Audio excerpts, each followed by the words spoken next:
Hello বন্ধুরা, আসসালামু আলাইকুম। আজ আমি এসেছি আপনাদের মাঝে সাদা খিচুড়ি রান্নার রেসিপি নিয়ে।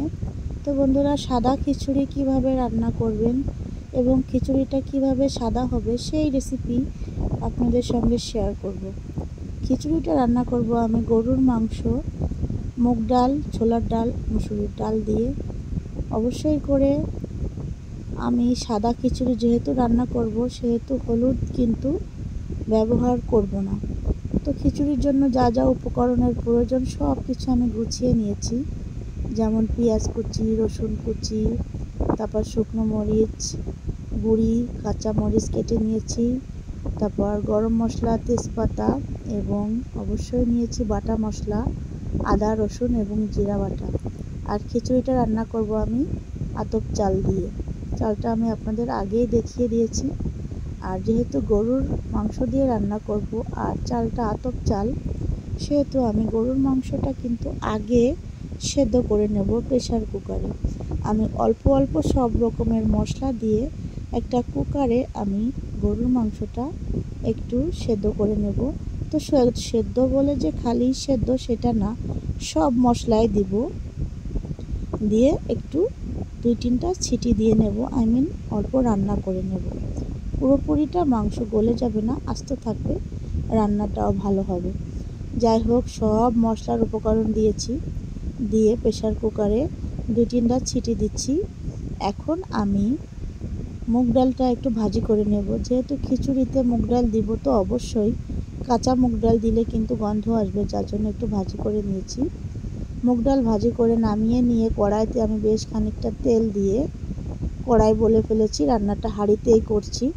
হাঁড়িতে আমি বেশ খানিকটা তেল দিয়ে চালটা এখন আমি ভাজি করে নেব। লবণ দিয়েছি এবং কয়েকটা গরম মশলা দিয়েছি আর কয়েকটা তেজপাতা দিয়ে ভালোভাবে একটু নাড়াচাড়া করে ভাজি করে নিচ্ছি। এখন আমি একে একে সব ডালটা দিয়ে দেবো। প্রথমে দিয়েছি ছোলার ডাল, এখন দিচ্ছি মুসুরের ডাল, তারপর আমি ভেজে রাখা মুগ ডালটাও দিয়ে ভালোভাবে চালের সঙ্গে ভাজি ভাজি করে নেব বেশ খানিকটা সময় নিয়ে। একটু একটু করে ভাজি করব আর একটু একটু করে মশলা আমি এর ভিতরে মিশাবো।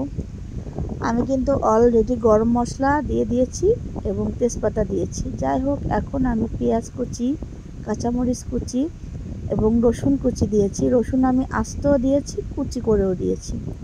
আর এখন দিয়ে দিলাম আমি বেটে রাখা মশলা, আর দিয়ে দেব লবণ এবং শুকনা মরিচের গুঁড়ি। যেহেতু খিচুড়িটা সাদা খিচুড়ি হবে, সেহেতু কিন্তু হলুদ গুঁড়ি ব্যবহার করব না, তাই আমি হলুদ গুঁড়ি ব্যবহার করছি না।